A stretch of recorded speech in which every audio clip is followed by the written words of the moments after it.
Okay, so this lesson is about plant gas exchange.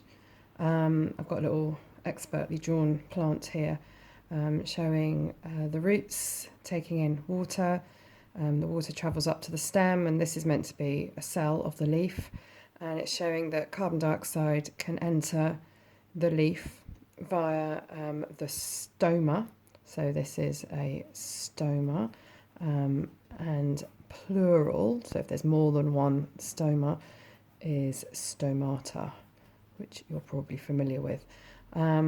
So the gas exchange system is inside the leaf. We're interested in the carbon dioxide coming in from the atmosphere to get to the leaf cell so that photosynthesis can take place.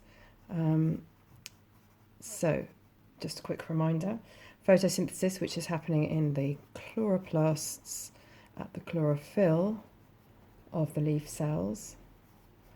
And of course it is carbon dioxide plus water, which is why I drew the water coming in through the root, getting up to the cell via the xylem, in the presence of light, gives off some oxygen, and the plant also makes carbon-containing glucose. So the gas exchange that we're interested in is the carbon dioxide getting into the cell and the oxygen getting out of the cell. So again, we're thinking about Fick's law and thinking about how the aspects of Fick's law are addressed by the plant, the leaf gas exchange system. So if we were to cut this leaf like that, longitudinally, cross-sectionally, and then have a look at it at the inside, if we had super bionic eyes, this is what we would be able to see. Okay, so I've drawn here a cross-section of that bit of the leaf, and I'll just point out a few things. We've got the waxy cuticle, a layer of cells here called the upper epidermis, the palisade mesophyll cells, which are I'll draw in some little green dots to show that they've got chloroplasts, and so these are photosynthesizing cells. And also these ones, the spongy mesophyll cells, also have chloroplasts, and so they are also photosynthesizing. And so it's these cells that we're going to focus on, because it's these cells that want to get the carbon dioxide. The lower epidermis is on the bottom here, and studded in between the cells of the lower epidermis are these little holes called the stomata, and it's there that the gases can get into and out of the cell. And the stomata are actually flanked by two cells called guard cells, and we'll see that they can change shape. So the carbon dioxide has to come in from the atmosphere through an open stoma and get into the leaf cell, where it can then be used in photosynthesis. And of course oxygen is given off, and that diffuses into the space in between the mesophyll cells and then out of the cell. Or of course it might be used by these cells for respiration, because of course they might be carrying out respiration as well. Okay, so there's a couple of three aspects of Fick's law, and let's just think about them now and think about how this system maximizes surface area, for instance. So what we have here is we have lots of air spaces around the spongy mesophyll cells, and that means that there's maximum surface area for the gases to be able to diffuse in and diffuse out. Can you imagine if they were all tightly packed together like this, then the surface area would be restricted to the outer layer of cells, this layer of cells, and that would reduce the rate of gas exchange that could happen. But by having lots of air spaces around them, you've got lots and lots of surface area from each cell.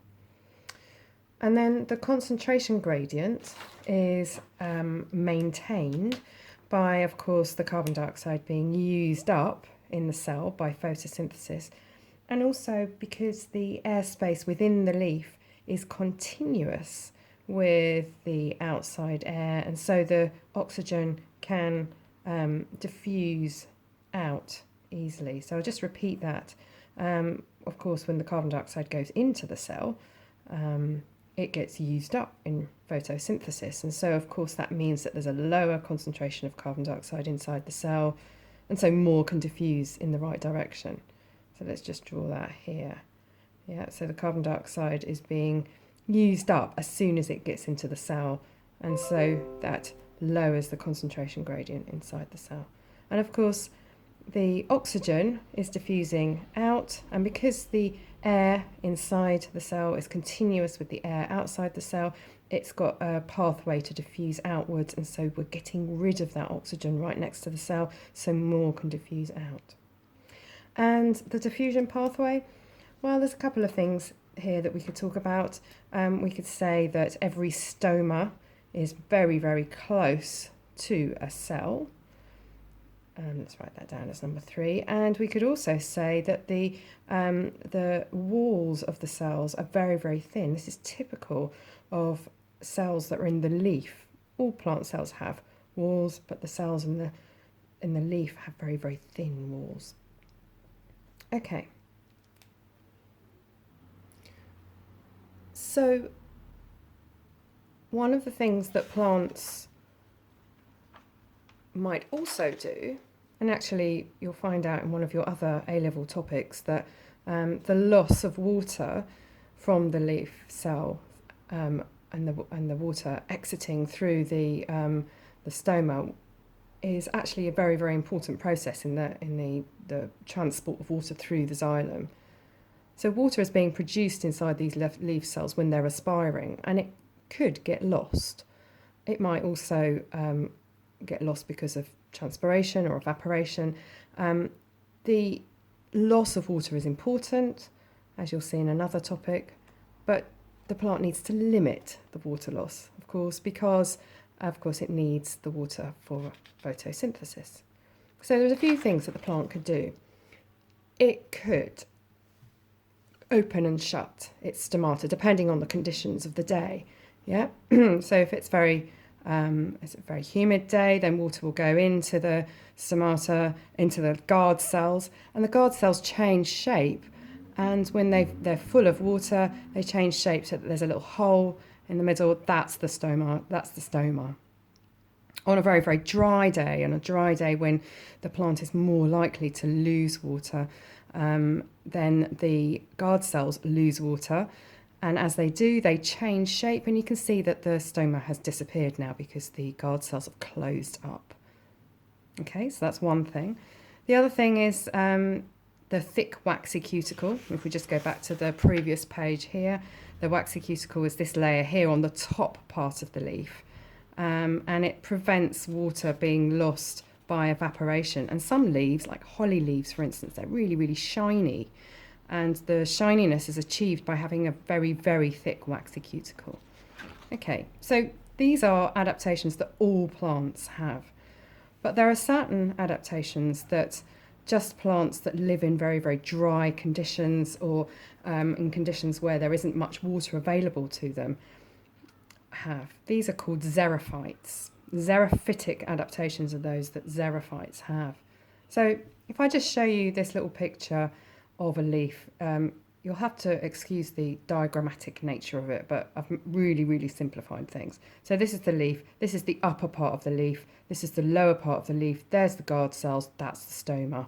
This is the leaf cell. Now, if the leaf cell is losing water, there we go, I'll draw some water there. You can see that there is now a water potential gradient between the inside and the outside of the leaf. Okay, now that means that water will want to diffuse down the water potential gradient out of the leaf. And then what happens is that if there's a gust of wind, the water molecules on the outside that have just diffused out will blow away, re-establishing the water potential gradient.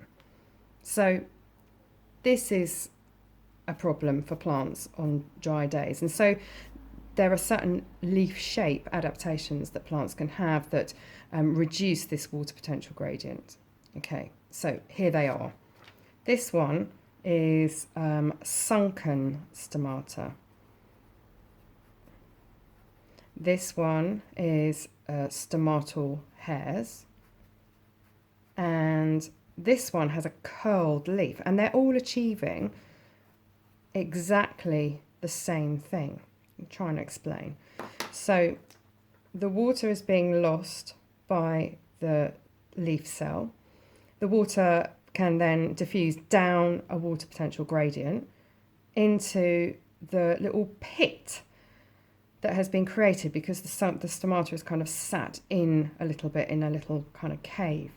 And so what's happened is when a gust of wind comes along, the gust of wind comes along over here, the water is trapped in this little pit, and so it doesn't get blown away. And so it traps the water vapour and decreases the water potential gradient.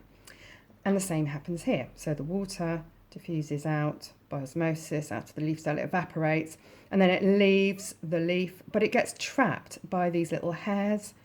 And so the water vapour is trapped, the water potential gradient has decreased, less water will leave. Yeah. So if a gust of wind comes along, those little water molecules will stay exactly where they are. And here, the same thing is happening. The water evaporates from the cell, it then leaves the leaf down a water potential gradient and gets trapped. A gust of wind comes along, it doesn't blow those water molecules away because they're trapped, and so they stay there. So we can summarise this.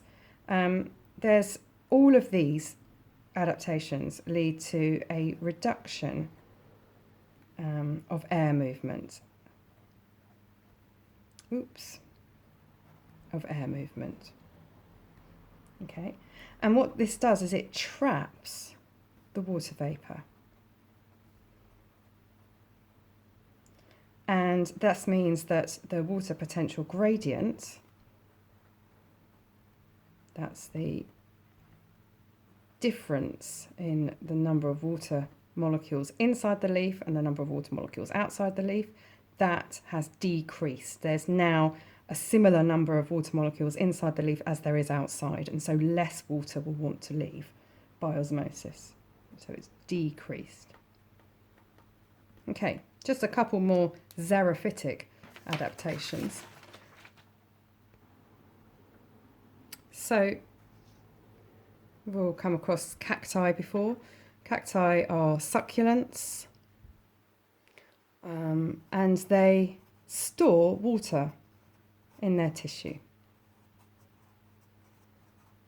And the other thing that they have is these little needles, which are their leaf equivalents. These are called spines or needles. And of course, it's not just cacti that have these, but Christmas trees have them. And so what this does is it reduces the surface area to volume ratio.